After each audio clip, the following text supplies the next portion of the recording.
கண்களை மூடி எல்லோருமாவே ஜெபம் பண்ணுவோம். பரலோகத்தில் இருக்கிற எங்கள் நல்ல பிதாவே, உங்களை துதிக்கிறோம், ஸ்தோத்தரிக்கிறோம். அன்பு ரட்சகரே, உங்களுக்கு நன்றி செலுத்துகிறோம். இந்த அருமையான வேலைக்காய் உங்களை நன்றியோடு துதிக்கிறோம். ராஜா, ஆண்டவரே, உம்முடைய வார்த்தையினால் நாங்கள் உமக்குள் வளர்ந்து பெருகவும், ஆண்டவரை எழுந்து பிரகாசிக்கவும், உம்முடையவர்களாய் ஜீவிக்கிற ஜீவியத்தில் இன்னும் ஒருபடி வளர்ந்து பெருக கர்த்தருடைய கரம் எங்களோடு கூட இருந்து எங்களை வழிநடத்தும்படியாக ஜெபிக்கிறோம். எங்களோடு பேசும் ராஜா, ஆண்டவரை உமக்குரியவர்களாய் ஜீவிக்கிற இந்த ஜீவியத்திலே உண்மையோடு கூட உமக்கு பிரியமாய் ஜீவிக்க எங்களுக்கு கற்றுத்தாரும் ராஜா. நீங்கள் அதை செய்கிறதற்காய் நன்றி என்று சொல்கிறோம். எங்கள் மீது கிருபையாய் இருக்கிறதற்காய் நன்றி என்று சொல்கிறோம். வேத வார்த்தைகளை ஆசீர்வதித்து தருகிறதற்காய் நன்றி என்று சொல்கிறோம். இயேசுவே, உம்முடைய நாமம் மாத்திரம் மகிமைப்படுவதாக. இயேசுவின் நாமத்தில் ஜெபிக்கிறோம் எங்கள் ஜீவனுள்ள நல்ல பிதாவே. ஆமென், ஆமென், ஆமென். கர்த்தருடைய பரிசுத்த நாமத்துக்கு மகிமை உண்டாவதாக.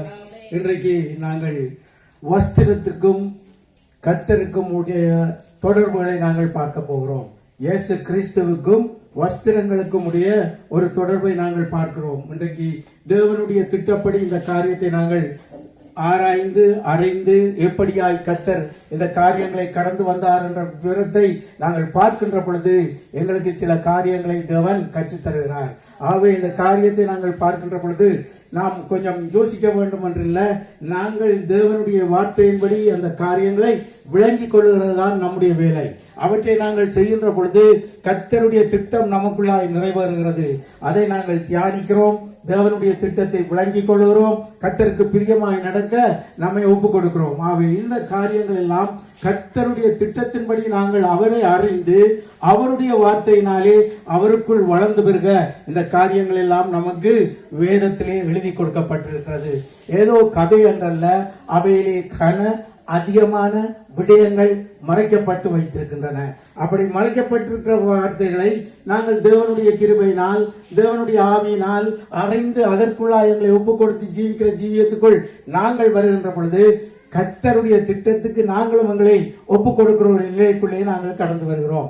பொதுவாக வஸ்திரம் என்று சொன்னால் நாங்கள் எல்லாரும் அழகாக உடுக்க விரும்புவோம் இல்லையா? யாராவது வித்தியாசமாக உடுக்க நாங்கள் விரும்ப மாட்டோம். ஆகவே அழகாக உடுத்துக்கொண்டு வரத்தான் விரும்புவோம். ஆனால் அநேக காரியங்களிலே இப்படியான காரியங்கள் நடந்தாலும் சில நேரங்களிலே வஸ்திரத்தை குறித்து நாங்கள் பார்க்கின்ற பொழுது தேவன் வழிபட்ட விதத்திலே சில காரியங்கள் நாங்கள் அறிந்து கொள்ளக்கூடியதாக இருக்கிறது. இயேசு கிறிஸ்து இந்த உலகத்துக்குள்ளே வரைக்க அவர் வந்திருக்க வேண்டிய விதத்தை சற்று யோசித்து பாருங்கள். ராஜனாக, ராஜ கம்பீரமாக, ஒரு ராஜாவுக்குரிய உடைகளோடு அந்த சகல காரியங்களையும் தனக்குள் கொண்டிருக்கிறவராய் அவர் வந்திருக்க வேண்டும். ஆனால் நம்முடைய இயேசு அப்படி வரவில்லை. அவர் வந்ததே வித்தியாசமானது. வித்தியாசமான முறையிலே இந்த உலகத்துக்குள்ளே கடந்து வந்தார். வந்த பொழுதும் அவர் உண்மையாகவே மற்றவர்களைப் போல எல்லா வசதிகளையும் பெற்றவர்களாக இருக்கவில்லை. உதாரணமா, நமக்கு ஒரு குழந்தை பிறக்க போதுன்னா குழந்தை பிறக்கிறதுக்கு 3 மாதமா 6 மாதத்துக்கு முதலே எல்லா ஜாமானும் வாங்கி வச்சிருவோம். இயேசு கிறிஸ்து பிறந்த பொழுது அப்படி ஒரு சாமானும் வாங்கி வைக்கப்படவில்லை. அவர் மிகுந்த ஒரு ஏழை கோலமாக இந்த உலகத்துக்குள்ளே கடந்து வந்தார். ராஜாதான், கர்த்தாதி கர்த்தர் தான், அவர்தான் இந்த உலகத்தை படைத்தவர், உலகத்தில் உள்ள சகலவற்றையும் படைத்தவர். ஆனால் அவர் வருகின்ற பொழுதோ சர்வ சாதாரணமாய் ஒரு குழந்தை போல கடந்து வருகிறார். ஆகவே தேவனுடைய திட்டத்திலே எங்களை நாங்கள் ஒப்பு கொடுத்து பார்க்கின்ற பொழுது என்ன காரியம் இந்த காரியத்திலே எங்களுக்கு விளங்கிக் கொள்ளக்கூடியதாக இருக்கிறது. நாங்கள் வாசிக்க கேட்போம். லூக்கா சுவிசேஷம் 2வது அதிகாரம் 6ஆம் 7ஆம் வசனங்களை நாங்கள் வாசிக்க கேட்போம். அவ்விடத்திலே அவர்கள் இருக்கையில் அவளுக்கு பிரசவ காலம் நேரிட்டது. அவள் தன் முதற்பேறான குமாரனை பெற்று சத்திரத்திலே அவர்களுக்கு இடமில்லாதிருந்ததினால் பிள்ளையை துணிகளில் சுற்றி முன்னணையிலே கிடத்தினாள். ஆக இங்கே ஒரு கவனம் நாங்கள் கவனிக்க வேண்டியிருக்கிறது. குழந்தை திடீரென பிறக்கிறது. திடீரென பிறக்க போறபடியால் முன் ஆயத்தம் ஒன்றும் கிடையாது. ஆனால் எங்கே பிறக்கின்றது குழந்தை? சத்திரத்திலே. சத்திரத்திலே பலவிதமான ஜனங்கள் இருப்பார்கள். ஆடு மாடுகள் கூட அதற்குள்ளேதான் அவர்கள் விட்டிருப்பார்கள். அப்படிப்பட்ட இடத்திலே தான் கிறிஸ்து வந்து பிறக்கிறார். பிறக்கின்ற பொழுது அவருடைய நிலைமையை நாங்கள் பார்க்க வேண்டும். அவர் ராஜாதிராஜன், கர்த்தாதி கர்த்தர், சேனைகளின் கர்த்தர், நம்முடைய ஜீவனை தம்முடைய கரத்திலே வைத்திருக்கிறவர் பிறக்கிறார். எங்கே? சத்திரத்திலே சர்வ சாதாரணமாய் பிறக்கிறார். நாங்கள் நம்முடைய காரியங்களிலே நாங்கள் யோசித்து பார்ப்போமா இருந்தால் நாங்கள் எத்தனை ஆயத்தங்களை செய்வோம், நம்முடைய பிள்ளைகளுக்கு எத்தனை ஆயத்தங்களை செய்து அந்த குழந்தையை நாங்கள் வரவேற்கிறதிலே சந்தோஷமாக இருப்போம். அங்கே இயேசு கிறிஸ்து பிறந்த பொழுது மாடுகள் அங்கே அவர்கள் இவ்வளவு தான் இருந்தது. ஆனால் அந்த இடத்திலே அவர்களுக்கு தேவன் இயேசு கிறிஸ்துவை பிறந்த குழந்தையை கிடத்துவதற்குரிய எந்த வசதிகளும் இல்லை. அங்கே எழுதப்பட்டிருக்கிறது துணிகளில் சுற்றி. ஏனென்று துணிகளில் சுற்றி. அங்கே உங்களுக்கு தெரியும், சத்திரத்திலே துணிகள் என்று நாங்கள் எதையும் எதிர்பார்க்க முடியாது. ஏனென்றால் ஒரு தரம் தங்களுடைய துணிகளை அங்கே வைத்து போட்டு போவது கிடையாது. அங்கே தற்செயலா விடுபடுவதாக இருந்தால் அவர்கள் பாவிக்க முடியாததாய் இனி இது உதவாது என்று சொல்லுகிற துணிகளைத்தான் அங்கே போட்டு சென்றிருப்பார்கள். ஆனால் அந்த துணிகளிலே தான் இயேசு கிறிஸ்துவை சுற்றி அங்கே முன்னணியிலே கிடத்தினார்கள். ராஜாதி ராஜா, கர்த்தாதி கர்த்தா, நம்முடைய ஜீவனை தம்முடைய கருத்திலே வைத்து வைத்து பாதுகாக்கிறவர் எப்படியாய் பிறந்தார். அவருடைய நிலைமை நாங்கள் பார்க்கின்ற பொழுது ஏன் இது? அவர் ராஜாவா இருந்தாலும் தாழ்மையின் ராஜா. ஹல்லேலூயா. இந்த உலகத்திலே ஒவ்வொருடத்திலும் காணப்படாத தாழ்மை அவரிடத்திலே காணப்பட்டது. அந்த காரியத்தை விளங்கப்படுத்துவதற்காகத்தான் அங்கே துணிகளிலே அவர் சர்வ சாதாரணமாய் சத்திரத்திலே கிடந்த துணிகளிலே சுற்றி அவர்கள் வளர்த்தப்படுகிறார். ஆகவே தேவனுடைய திட்டத்தை நாங்கள் புரிந்து கொள்கின்ற பொழுது ஏன் நீங்கள் ராஜா இதற்காக இப்படி வந்தார் என்றால் அவருடைய தாழ்மையை நாங்கள் அறிந்து கொள்ள வேண்டும். அந்த தாழ்மை எங்களுடைய வாழ்க்கையிலே காணப்பட வேண்டும். ஒவ்வொரு கிறிஸ்தவனிடத்திலும் காணப்பட வேண்டும். அவர்கள் தாழ்மையாக ஜீவிக்க எந்த இடத்திலும் தங்களை தாழ்த்தி காரியங்களை செய்யக்கூடியதான ஒரு நிலைக்குள்ளாய் அவர்கள் ஜீவிக்க வேண்டும். அப்படி ஜீவிக்கிற ஒரு ஜீவியத்தை நாங்கள் உண்மையாகவே நாங்கள் கற்றுக்கொள்வதில்லை. எங்களுக்கு எல்லா வசதியும் இருக்கிறது, எல்லா வசதியும் இருக்கிறபடியால் எப்படியாவது நாங்கள் ஜீவிப்போம் என்று. ஆனால் எங்களுக்குள்ளே ஒரு இருதயம் இருக்கிறது. அந்த இருதயத்திலே எங்களுடைய தாழ்மையை நாங்கள் அணிந்து கொண்டிருக்க வேண்டும். அதைத்தான் கர்த்தர் பார்க்கிறார். ஹல்லேலூயா. அதைத்தான் கர்த்தர் பார்த்து சொல்லுகிறார், தாழ்மை உள்ளவர்களுக்கோ கிருபை அளிக்கிறாராம். அந்த தாழ்மை நம்மிடத்தில் காணப்படுமா இருந்தால் கிருபையின் மேல் கிருபை நமக்கு கொடுக்கப்படும். அது மாத்திரமல்ல, நம்முடைய ஜெபத்திற்கு பதில் உண்டாகும். அது எல்லாவற்றையும் கர்த்தர் செய்வார். எப்படி என்று கேட்டால், தாழ்மை உள்ளவர்கள் ஜெபிக்கிறதை கர்த்தர் கேட்கிறார். ஆகவே அப்படியான ஒரு தாழ்மையை நாங்கள் கற்றுக்கொள்ள வேண்டும்.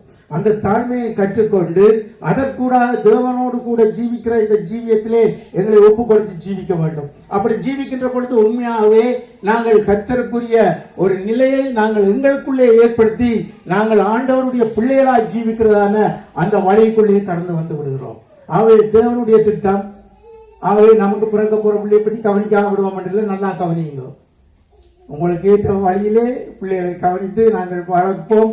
ஆனால் இது தேவன் நம்மிடத்திலே காணப்படும்படியாய் ஒவ்வொருவரும் இந்த தாழ்மையை உடையவர்களாய் வாழ வேண்டும். நான் ராஜாவாக இருந்தா என்ன, நான் எப்படிப்பட்ட அதிகாரியாக இருந்தாலும் சரி, எந்த உயர்ந்த ஸ்தானத்திலே உத்தியோகத்திலே இருந்தாலும் சரி, என்னிடத்திலே காணப்பட வேண்டியது தாழ்மை. ஹல்லேலூயா. இதை நாங்கள் கற்றுக்கொள்ளும்படியாய்த்தான் கர்த்தர் இந்த காரியத்தை அங்கே நமக்காக செய்து காட்டினார். அப்படி செய்து காட்டின காரியத்திலே தான் நாங்கள் இணைந்து ஜீவிக்க எங்களை ஒப்பு கொடுத்து நாங்கள் வாழ வேண்டும். அப்படி வாழுகின்ற பொழுது தேவனுடைய நாமம் மகிமைப்படும். ஏனென்றால் அவர்கள் தாழ்மை உள்ளவர்கள். ஆம், தேவனுடைய பிள்ளைகள் தாழ்மை உள்ளவர்கள் என்பதை மற்றவர்கள் கண்டு இன்னுமாய் தேவனுடைய நாமத்தை மகிமைப்படுத்த முடியும். தேவனுக்கு பிரியமான ஒரு ஜனம் இந்த உலகத்திலே இருக்கிறது என்றால் அப்படியாக ஜீவிக்கிற ஜனமாக நாங்கள் இருக்க வேண்டும். தாழ்மை உள்ளவர்களாய், எல்லாவற்றிலும் எங்களை தாழ்த்திக் கொள்ளுகிறவர்களாய், எந்த இடத்திலும் நாங்கள் போய் முன்னுக்கு நின்று நான் தான் பெரியவன் அப்படி இப்படி என்ற நிலையிலே ஒரு காரியத்தையும் சந்திப்பதில்லை. கர்த்தருடைய திட்டத்தின்படி நம்முடைய இதயத்திலே தாழ்மையோடு கூட ஒவ்வொரு காரியங்களையும் நாங்கள் செய்கிறவர்களாய் இருக்க வேண்டும். அப்படி இருக்கிறது தேவனுடைய திட்டம். ஆனபடியால் தான் ராஜாதி ராஜாவாக இருந்த கர்த்தர் சாதாரண ஒரு மனிதனாக இந்த உலகத்துக்குள்ளே கடந்து வந்த பொழுதும் எந்த ஒரு மற்ற ஒரு இடங்களிலே உண்டாகிறதான எந்த ஒரு யோசிச்சு பாருங்கள், ராஜாவுக்கு ஒரு பிள்ளை பிறக்கிறது என்றால் எந்த நிலையிலே இருந்திருக்க வேண்டும். ஆனால் அவர் பிறந்ததோ அந்த சத்திரத்திலே அவர் எதுவும் இல்லாமல் அங்கே கிடந்த கிழிந்த துணிகள் இவற்றை எல்லாம் சேர்த்துத்தான் அவர்கள் அந்த இடத்திலே அதை செய்திருப்பார்கள். என்றால் அவர்களும் பிரசவத்துக்கு ஆயத்தமாய் வரவில்லை. இடையில பிரசவம் ஏற்பட்டது. ஆனபடியால் ஒரு ஆயத்தமும் இல்லை. ஆயத்தம் இல்லாத நேரத்திலே கிடைத்ததை வைத்து அந்த காரியங்களை அவர்கள் செய்தார்கள். அது கர்த்தருடைய திட்டத்தின்படி அந்த காரியம் அங்கே நடைபெற்றது. ஆகவே நாங்கள் கர்த்தருடையவர்களாக ஜீவிக்கிற ஜீவியத்திலும் எங்களை நாங்கள் ஆராய்ந்து தாழ்மையை குறித்ததான காரியங்களில் நாங்கள் மிகுந்த கவனம் செலுத்த வேண்டும். நாங்கள் இன்னொரு வசனத்தை வாசிக்க கேட்போம். யோவான் சுவிசேஷம் 19வது அதிகாரம் 23வது வசனத்தை நாங்கள் வாசிக்க கேட்போம். போர்ச்சேவர் இயேசுவை சிலுவையில் அறைந்த பின்பு அவருடைய வஸ்திரங்களை எடுத்து ஒவ்வொரு சேவனுக்கு ஒவ்வொரு பங்காக 4 பங்காக்கினார்கள். அங்கியையும் எடுத்தார்கள். அந்த அங்கி தையல் இல்லாமல் மேலே தொடங்கி முழுவதும் நெய்யப்பட்டதாய் இருந்தது. அதாவது கர்த்தர் அணிந்திருந்த அங்கி விசேஷித்த விதமான அங்கிதான். ஏன்னா ஒருத்தரும் அப்படியான ஒரு அங்கியை அணிவது கிடையாது. மேலே தொடங்கி கீழே மட்டும் நெய்யப்பட்டதான ஒரு அங்கி. அது மாத்திரமல்ல, கர்த்தர் அந்த அங்கியோடு ஜீவித்து அவர் மரிக்கின்ற பொழுது சிலுவையிலே அவர் மரிக்கின்றார். சிலுவையிலே மரிக்கின்ற பொழுது அந்த அங்கி எப்படி இருந்திருக்கும் என்றது நமக்கு தெரியும். அதற்கு முன்பதாக அவரை போற்றவர்கள் நிறைய வாதித்தார்கள், துன்பப்படுத்தினார்கள், அடித்தார்கள், கசையினால் அடித்தார்கள், சவுக்கினால் அடித்தார்கள், முள்முடி சூட்டினார்கள். இவைகள் எல்லாவற்றிலும் இருந்து வழிந்த ரத்தம் அந்த உடலிலே இருந்திருக்கும், அந்த உடையிலே இருந்திருக்கும். ஆனால் அந்த உடையை தான் இங்கே என்ன செய்கிறார்கள்? இவர்கள் பங்கிடுகிறார்கள். போற்றவர்கள் அதை தங்களுக்கென்று எடுத்துக்கொள்ள வேண்டும் என்று அவர்கள் பங்கிட்டு அந்த காரியங்களை செய்கிறார்கள். ஆனால் அவர் அணிந்திருந்த ஆடை முழுதா இருந்தபடியால் அதை அவர்கள் பிரிக்கவும் அதை பங்கு போடவும் அவர்களால் முடியவில்லை. நம்முடைய ஆடையை சற்று ஆராய்ந்து பாருங்கள். எந்த அளவிலே நாங்கள் கர்த்தருக்கென்று நாங்கள் ஜீவிக்கிற நாங்கள் எப்படி ஆடைகளை அணிகிறோம், உடுத்துகிறோம், என்ன விதமா எங்களுடைய உடைகள் இருக்கின்றன. இந்த உடுப்பு அவர் மனுஷனாக தன்னை வெளிப்படுத்தின பொழுது காணப்பட்ட உடுப்பு அவர்களே. அந்த உடுப்பை உடையவராய்த்தான் அவர் மரணத்துக்குள்ளே கூட கடந்து போகிறார். அதாவது அடிக்கப்படுகிறார், வேதனைப்படுகிறார், துன்பப்படுத்தப்படுகிறார், சிலுவையிலே கொண்டு வந்து அவரை அறைகிறார்கள். இப்படியாக பல காரியங்களை அவர்கள் செய்து தேவனை நிந்தித்து அவரை அவமானப்படுத்துகிற காரியங்கள் அனைத்தையும் அவர்கள் செய்தார்கள். ஆனால் கர்த்தரோ அவற்றை எல்லாவற்றையும் மறந்து இவர்களை மன்னிக்க வேண்டும். ஹல்லேலூயா! இவர்கள் மன்னிக்கப்பட வேண்டும். இவர்கள் தங்களுடைய தவறுகளை உணர்ந்து கர்த்தருடையவர்களாய் ஜீவிக்கிற ஜீவியத்துக்குள்ளே இவர்கள் வரும்படியாய் பிதாவே இவர்களுடைய அக்கிரமத்தை இவர்கள் மீது செலுத்தாதேயும் என்று அவர் ஜெபித்ததை நாங்கள் அறிவோம். அதாவது தவறுகள் செய்கிறார்கள், ஆனால் கர்த்தர் அவர்களை மன்னிக்கிறார். நமக்கு யாரையும் மன்னிக்க சொன்னா மன்னிப்போம், ஆனால் தவறு செய்தவரை மன்னிக்கிறது நமக்கு கஷ்டம்.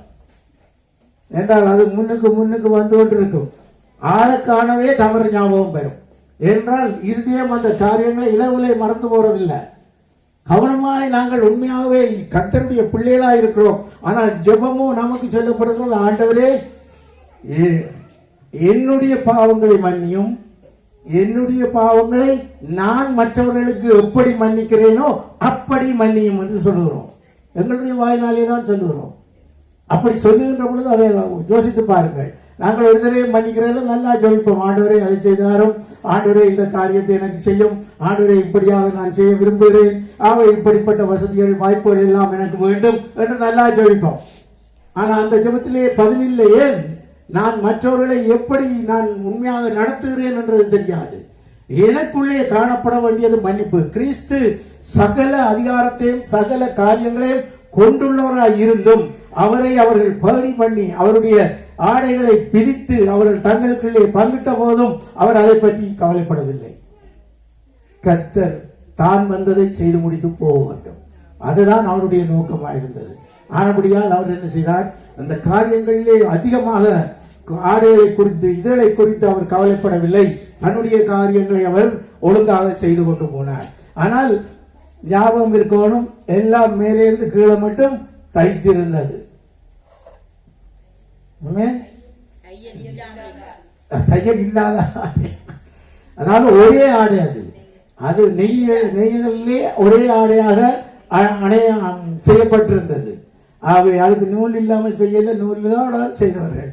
அந்த ஆடையினுடைய தகுதி, அதாவது இப்படியாக தேவன் ஒரே ஆடையை அணிந்திருந்தார் என்ற நிலையிலே நாங்கள் பார்க்கின்ற பொழுது எங்களுடைய வாழ்க்கையிலும் நாங்கள் பல காரியங்களுக்குள்ளே நாங்கள் கடந்து போகிறோம். பலவிதமான உடைகளை இன்றைக்கு உடுக்கிறார்கள்.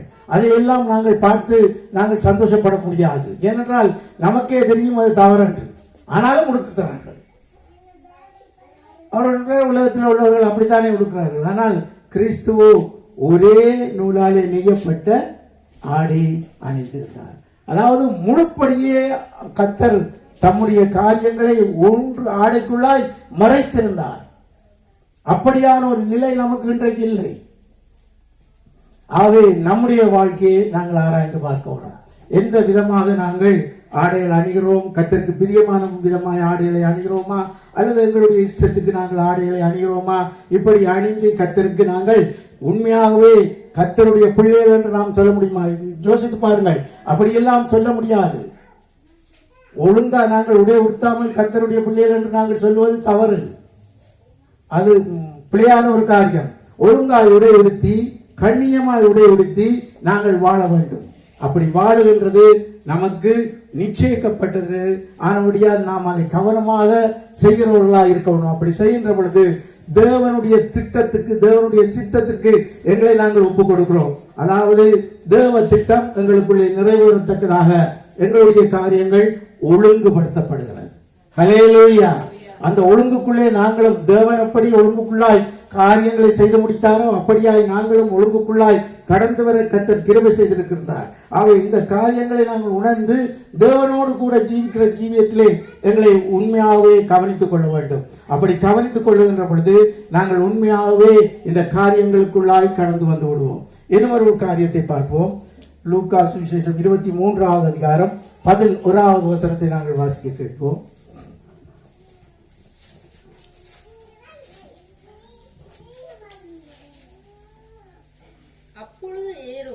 அப்பொழுது ஏரோது தன் போர்ச்சவர்களோடு கூட அவரை நிந்தித்து பரியாசம் பண்ணி மினுக்கான வஸ்திரத்தை அவருக்கு உடுத்தி அவரை திரும்ப பிலாத்துவினிடத்திற்கு அனுப்பினார். ஆகவே இந்த காரியங்களை நாங்கள் பார்க்கின்ற பொழுது இயேசு நியாய விசாரணைக்கு பிற்பாடு அங்கே ஏரோதனிடத்தில் அனுப்பப்படுகிறார். ஏரோதனிடத்திலே அனுப்பப்பட்ட பொழுது ஏரோது என்ன செய்கிறார்? அவருக்கு அதாவது எப்ப அடியெல்லாம் போட்டு எல்லாம் காயங்களோடு இவ்வளவு அடிச்சும் போதாதோ என்று பிலாத்துவே கேட்டும் அவர்கள் இல்ல, இவரை சிலுவையிலே அறையும். அதற்கு பிற்பாடு அங்கே அவர்கள் அதாவது ஏரோதனிடத்தில் வருகிறார். பிலாத்துடைய திட்டத்தின்படி பிலாத்து விட்ட போது ஏரோது என்ன செய்கிறார்? இன்னும் அவரை பகுதி செய்து அவருக்கு என்ன செய்யறது? உதாரணமாக ஒரு ராஜா வந்தால், நான் சொன்ன ஏற்கனவே ஒரு நல்ல மினுங்கள் வஸ்திரங்கள் எல்லாத்தையும் முடித்து தான் ராஜா வந்திருப்பார். ராஜா வருகின்ற பொழுது அவருடைய உடை முழுக்க மினுங்கி கொண்டிருக்குமே. அதுல தங்கம் இருக்கும், ரத்தினம் இருக்கும், அடுத்தது வைரங்கள் இருக்கும். அப்போ அப்படி இருக்கும். இவருக்கு அவர் என்ன செய்கிறார்? இவரை பகுடி பண்ணும்படியாய், இவரை உண்மையாகவே கேலி செய்யும்படியாய் அவருக்கு என்ன, இந்த நிலையிலே அவருக்கு அந்த மினுங்கள் வஸ்திரத்தை உடுத்து அவரை அனுப்புகிறார். என்றால் இவர் ராஜா. ஆனால் உண்மையாகவே கர்த்தரை அறியாத அவர்கள் செய்தார்கள். ஆனால் கர்த்தரோ உண்மையாகவே ராஜாதி ராஜன், கர்த்தாதி கர்த்தர். அவர் எந்த வஸ்திரத்தையும் அங்கே அவர் தனக்கென்று கொண்டு வரவில்லை. ஆனால் உண்மையாகவே அவர் வருகின்ற பொழுது, அவர் நம்மை சந்திக்க வருகின்ற பொழுது இதற்கு மேலாக நாங்கள் அவரை பார்க்கலாம். மினுங்கள் வஸ்திரம் சர்வசாதாரணமானதல்ல. அதை ஏன் அவர்கள் செய்தார்கள் என்றால், அவரை இவ்வளவு வேதனைக்கு உட்படுத்தின பிற்பாடு அதை உடுத்து இதோ யூதர்களின் ராஜா என்று அனுப்பி வைக்கிறார்கள். உண்மையாகவே அவர் ராஜாதான். ஆனால் அவர் இங்கே அவமானப்பட்டார், துன்பப்படுத்தப்பட்டார், கேலி செய்யப்பட்டார். எல்லா விதமான கேலிகளையும் எல்லா விதமான அவமானங்களையும் அவர் தமிழே சுமந்து கொண்டுதான் நமக்காக இந்த காரியங்களை எல்லாம் செய்து முடித்திருக்கிறார். அவருடைய சிலுவையிலே இருந்த பொழுதே அவர்கள் என்ன சொன்னார்கள்? நீ தேவனுடைய குமாரனா என்றால் இறங்கி வரும். அப்படியாக அவரை மிக வேதனைப்படுத்தக்கூடியதான, கேலி செய்யக்கூடியதான தங்களுடைய வார்த்தைகளினால் அவரை துன்புறுத்தினார்கள். அப்பொழுதும் அவர் உண்மையாகவே தேவனுடைய பிள்ளையாகவே இருந்தார். அவர் அதில் இருந்து சொல்லி இறங்கி வந்து உங்களுக்கு முழுக்கட்டு கொண்டு கேட்க இல்லை. எல்லா வசதியும் இருக்கு அவரிடத்தில், எல்லா காரியங்களும் அவருடைய கருத்தில் இருந்தது. ஆனால் அவர் என்ன சொன்னார்? இவர்கள் அறியாமல் செய்கிறார்கள். ஆகவே நமக்கு எதிராக பிரச்சனைகள் வருகின்ற பொழுது, நாங்கள் பிரச்சனைகளை சந்திக்கின்ற பொழுது வந்துட்டார் இவரை கவனிக்க வேண்டும் என்று நாங்கள் கவனிக்கிறது இல்ல. எங்களுக்குள்ளே அவர்களை மன்னிக்கிறதான தன்மை மிக மிக முக்கியமாக காணப்பட வேண்டும். அப்படி காணப்படுகின்ற பொழுது நாங்கள் உண்மையாகவே கர்த்தருக்குரியவர்களாக நாங்கள் ஜீவிக்கிறோம். தேவனுடைய காரியத்தை நாங்கள் எங்களுக்கென்று எடுத்துக்கொண்டு ஜீவிக்கிற ஒரு ஜீவியத்துக்குள்ளே நாங்கள் கடந்து வருகிறோம். என் தேவனை போல நான் இந்த உலகத்திலே ஜீவிக்க வேண்டும் என்ற அந்த உறுதிக்குள்ளாய் நாங்கள் எங்களை ஒப்பு கொடுத்து இந்த காரியங்களை செய்ய வேண்டும். இது தேவனுடைய திட்டம். இந்த திட்டத்தின்படி தான் இந்த காரியங்கள் எல்லாம் நடக்கின்றன. ஆனால் இயேசுவோ உண்மையாகவே அவர் மிக மிக மிக உன்னதமான தேவன். ஹல்லேலூயா. அந்த உன்னதமான தேவனை உண்மையாகவே தேவனுடைய பிள்ளைகள் பார்க்கிறார்கள், சந்திக்கிறார்கள். சந்திக்கின்ற பொழுது அவர்கள் உண்மையாகவே ஆச்சரியப்படுகிறார்கள். இப்படியாக இருக்கிறாரே, இப்படி இருக்கிறாரே என்று ஆச்சரியப்பட்டு தங்களுக்குள்ளே அவர்கள் பேசிக்கொள்வார்கள். நாங்கள் வாசிக்க கேட்போம். மத்தேயு 17:1-2 நாங்கள் வாசிக்க கேட்போம்.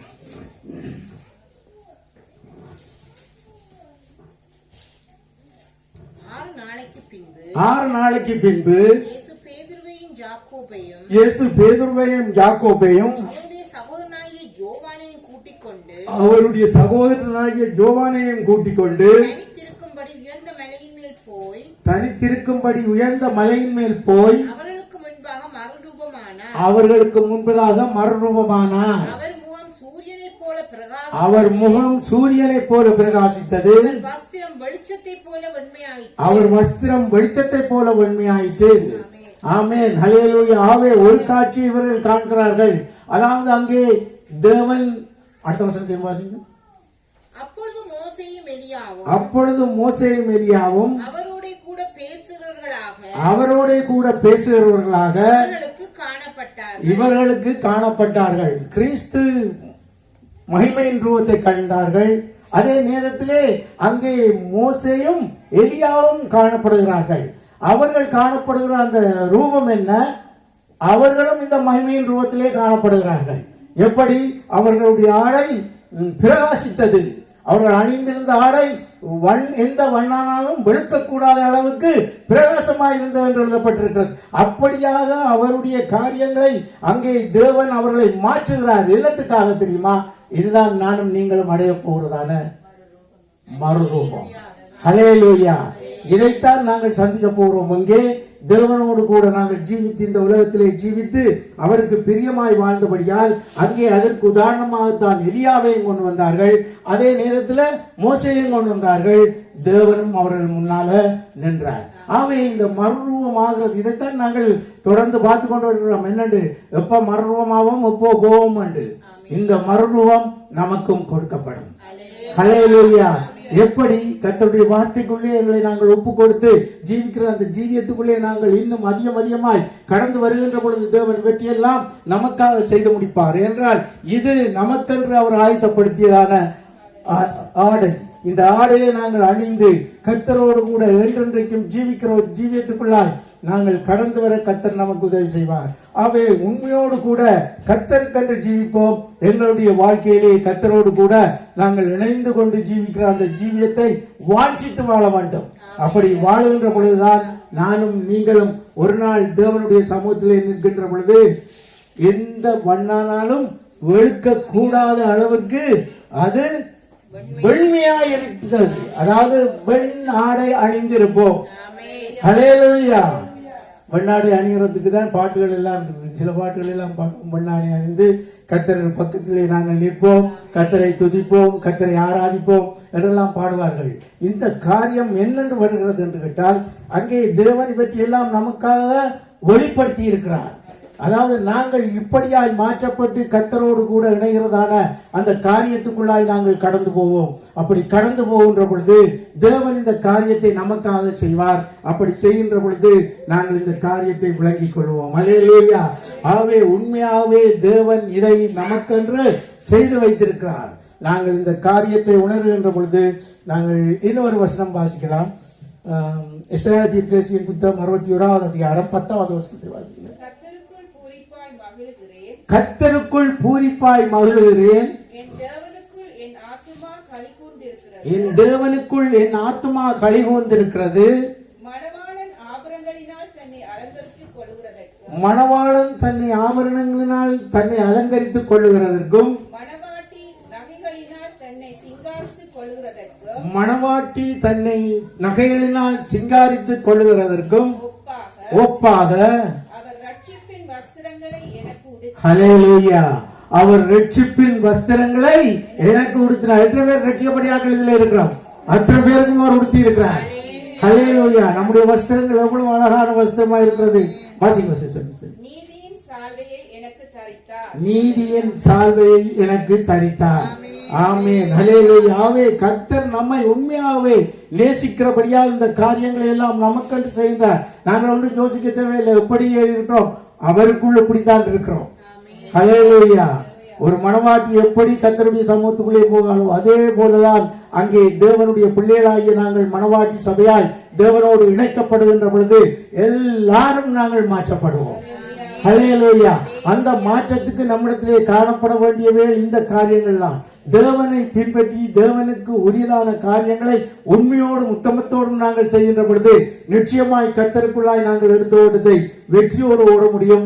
தேவனுக்கு அது பிரியமாய் இருக்குது. நாம் அப்படியாய் அவருடைய சமூகத்திலே நிற்போம். ஹல்லேலூயா. அதுதான் எங்களுக்குள்ளே காணப்பட வேண்டியது.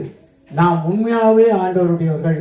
ஆகவே ஆண்டவர் இப்படியாய் நம்மை மாற்றும்படியாகத்தான் இந்த காரியங்களை எல்லாம் அவர் தம்முடைய உடையின் வழியாக நமக்கு வெளிப்படுத்தி இருக்கிறார். இந்த காரியங்களுக்கெல்லாம் நாங்கள் கடந்து போகின்ற பொழுது கர்த்தர் எல்லாவற்றையும் நமக்காக செய்து முடித்து தம்மோடு இணைத்துக் கொள்கிறார்.